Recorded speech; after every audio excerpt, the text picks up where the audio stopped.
સુરત શહેરમાં અસામાજિક તત્વોનો ત્રાસ જોવા મળી રહ્યો છે। પાલ વિસ્તારમાં ફરી અસામાજિક તત્વોનો આતંક સામે આવ્યો છે।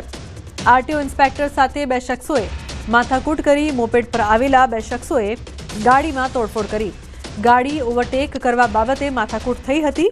ઘટના નજીકના સીસીટીવી કેમેરામાં કેદ થઈ છે। તો પાલ પોલીસ સ્ટેશનમાં આ મામલે ફરિયાદ નોંધાઈ છે। આરટીઓ અધિકારી પણ સુરક્ષિત નથી તો સામાન્ય જનતાની શું પરિસ્થિતિ થશે તે એક મોટો સવાલ ઉપસ્થિત થઈ રહ્યો છે। તો પાલ વિસ્તારમાં એકવાર ફરી અસામાજિક તત્વોનો આતંક સામે આવ્યો છે। સુરતના દ્રશ્યો છે।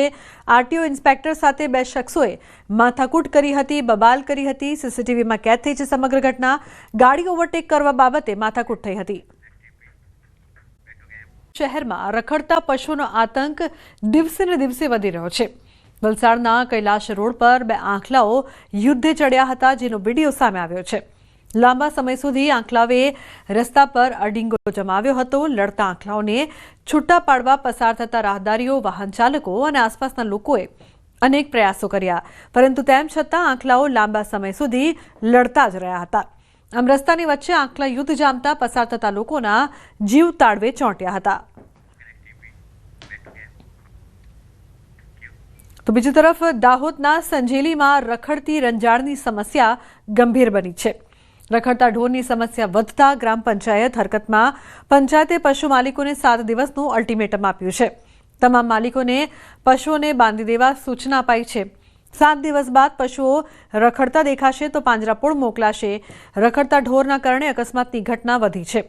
લોકોની રજૂઆતને ધ્યાનમાં રાખીને આ નિર્ણય લેવાયો છે।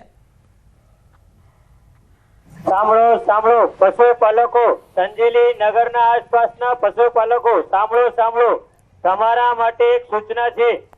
આજથી 7 દિવસ સુધીની તમને છુટ્ટી આપવામાં આવશે અને 7 દિવસ પછી કોઈ પણના પશુ છૂટા રહેશે તો પાંજરાપોળમાં મોકલી આપવામાં આવશે।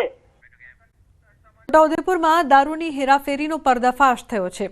એલસીબી પોલીસે બાતમીના આધારે કાર્યવાહી કરી છે। 2.50 કરોડ રૂપિયાનો દારૂનો જથ્થો ઝડપાયો છે। તો પાવી જેતપુર તરફ જતા ટેન્કરમાં ઝડપાયો છે દારૂ। રાજસ્થાનના મહેશ જાટ નામના વ્યક્તિની ધરપકડ કરવામાં આવી છે। પોલીસની અલગ અલગ ટીમોએ કાર્યવાહી કરી છે। છૂટા સિમેન્ટનો જથ્થો લઈ જતા ટેન્કરમાં હેરાફેરી, દારૂ ક્યાંથી ક્યાં લઈ જવાતો હતો તેની તપાસ શરૂ કરવામાં આવી છે। તો ગુજરાતમાં દારૂ ઘુસાડવાનો પ્રયાસ નિષ્ફળ બનાવતી એલસીબી પોલીસ જોવા મળી છે।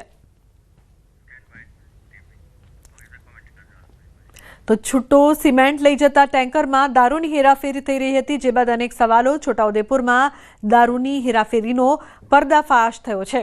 મોટી માત્રામાં દારૂ ઝડપાયો છે। એલસીબી પોલીસે બાતમીના આધારે કાર્યવાહી કરી હતી।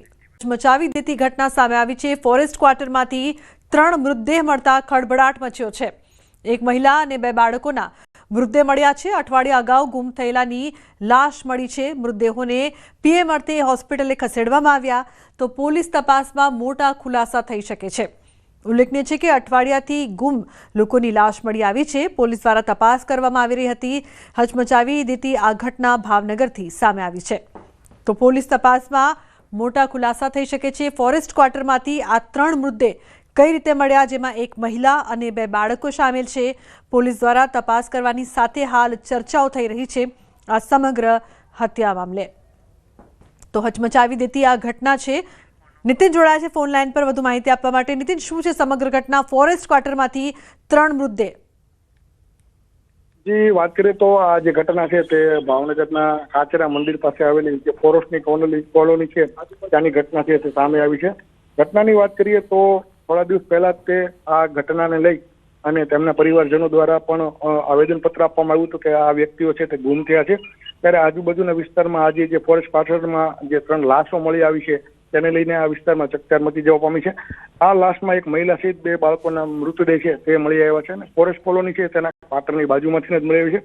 ત્યારબાદ મજૂરોની અને પોલીસની ટીમ દ્વારા લાશ છે તેને બહાર કાઢવામાં આવી છે। હાલ લાશ છે તેને પોસ્ટમોર્ટમ અર્થે સરકારી હોસ્પિટલ છે ત્યાં ખસેડવામાં આવી છે। જી નીતિન, આ 3 લોકો કોણ હતા તે અંગે કોઈ જાણકારી સામે આવી છે ખરી? પ્રાથમિક વિગત એવી સામે આવી છે કે આ જે મૃતક મહિલા છે તે તેમના પતિ છે તે ફોરેસ્ટ અધિકારી હોય અને તેમના 2 જે બાળકીઓ છે તે લોકો સાથે તે ત્યાં આ વિસ્તારમાં જે ફોરેસ્ટ કોલોની છે ત્યાં આગળ રહેતા હતા। અને આશરે 8 થી 10 દિવસ પહેલા તે આ ગુમ થયાની ફરિયાદ છે તે પોલીસ સ્ટેશનમાં નોંધાઈ હતી અને આજે આ સમગ્ર મામલો છે તે સામે આવ્યો છે. જી બિલકુલ નીતિન, આભાર આ સમગ્ર માહિતી બદલ.